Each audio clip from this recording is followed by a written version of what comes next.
Let's go down, guys.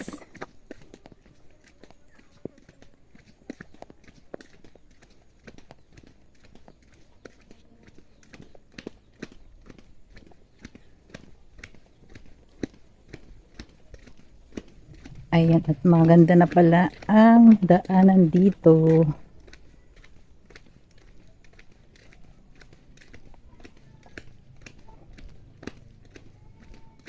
Ingat lang tayo at medyo madulas. Grabe, pababa siya.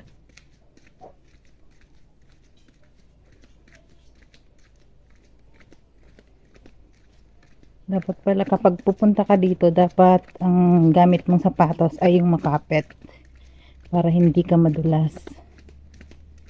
Ako, ang gamit ko ay nakatsinelas lang ako.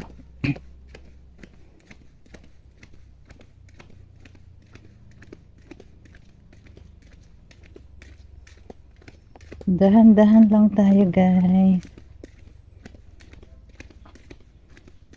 Inaalala ko, dapat pala nakaano tayo eh.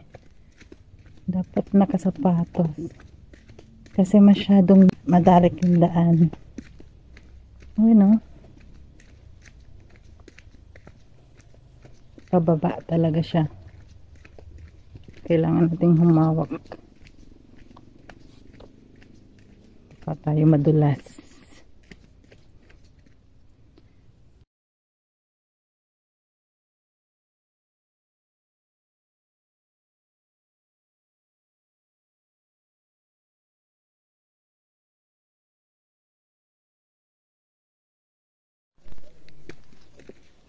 May shortcut. Pwedeng dumaan doon, may hawakan, pero pwede din mag-shortcut dito. Dito dumaan si Habi. Sige, try natin. Pero madulas talaga siya, guys.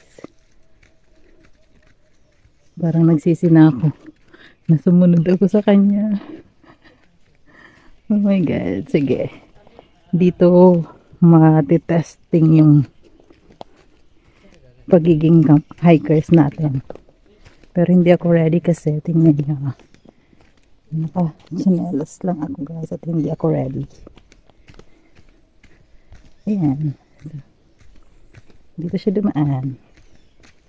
Pero dapat doon kami dumaan. Kasi dito ang tamang daanan. Meron siyang hawakan.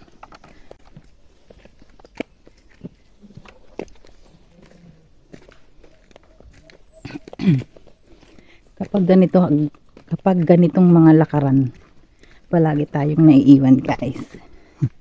Mahilig tayo mag-hiking.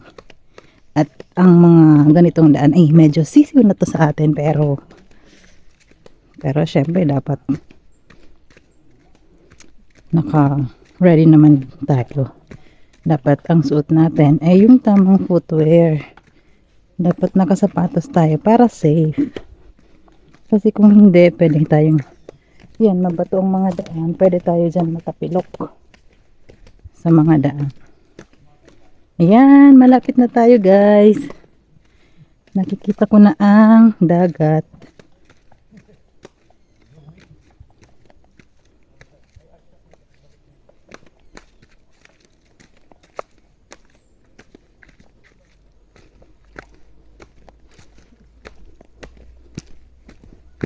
Nandun na siya.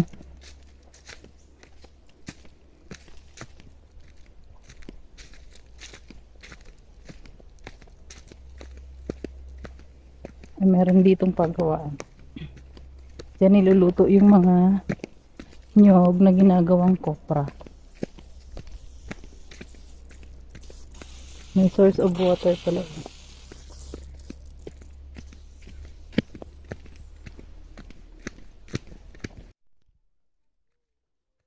Wait lang, ha, mapapicture ako, ha.